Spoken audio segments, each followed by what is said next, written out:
ఏకీకృతం చేశారు.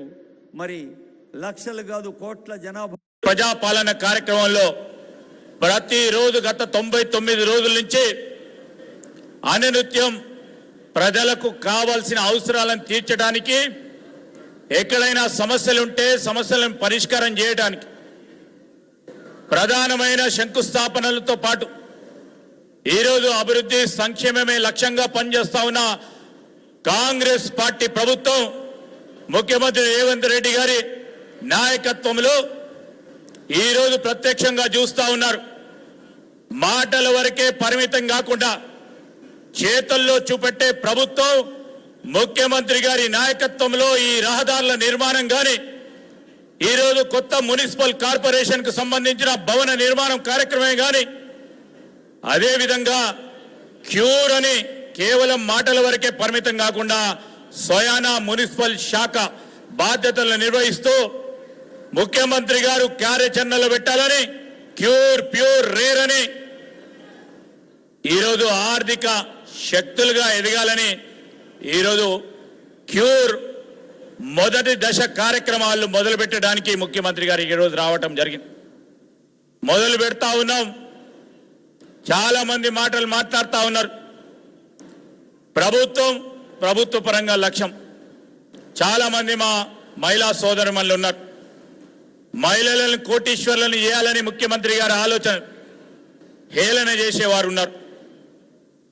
బస్సులో ఉచిత ప్రయాణం సరిగ్గా 2.5 సంవత్సరాల క్రితం ప్రభుత్వం ఏర్పడ్డప్పుడు, మరి ఇదే రోజు 7వ తారీఖు నాడు, డిసెంబర్ 7వ తారీఖు నాడు ముఖ్యమంత్రి గారి చేతుల మీదుగా ఉచిత బస్సు ప్రయాణం మొదలు పెడితే మహిళా సోదరిమణులకి ఇతర పార్టీలకు సంబంధించిన వారు ఏమన్నారు, 6 నెలలు వీళ్ళు ఉచిత బస్సు ప్రయాణం మహిళలకు నడవనీయరు అని కొంతమంది ఇతరులను ప్రేరేపించే కార్యక్రమం చేశారు.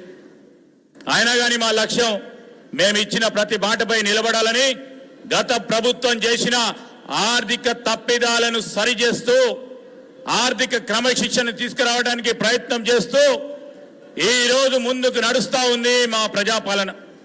మీ అందరి ఆశీర్వాదం కోరడానికి ఒక పరంగా కేంద్ర ప్రభుత్వం నుంచి పూర్తి స్థాయిలో సహకారం లేకున్నా, ఇంకో ప్రక్కన ఆర్థికంగా మరి అస్తవ్యస్తం చేసిన గత ప్రభుత్వ కార్యాచరణని సరైన దిశలో పెట్టే ఒక ప్రయత్నంలో మరి ముఖ్యమంత్రి గారు మా ప్రభుత్వం ముందుకు నడుస్తున్న తరుణంలో ఇవన్నీ కార్యక్రమాలు చేయాల్సిన బాధ్యత మా పైన ఉందని ముందుకు నడుస్తూ మీ అందరి ఆశీర్వాదం కోరుతూ ఈరోజు ప్రధానమైన కార్యక్రమాలకి ఒక దిక్సూచిగా, ఒక ఉదాహరణగా నిలబడాలని పక్కన ఉన్న మూసీ నదికి సంబంధించిన మురికి నీరు కానీ ఆ గాలిని పీల్చడానికి ఇదే ఉప్పల్ బగయాత్కు సంబంధించిన చుట్టూ పరిసరాల ప్రాంతాలకు సంబంధించిన ప్రాంతవాసులు ఏ పరంగా ఈనాటి వరకు కూడా ఇబ్బంది పడతా ఉన్నారు.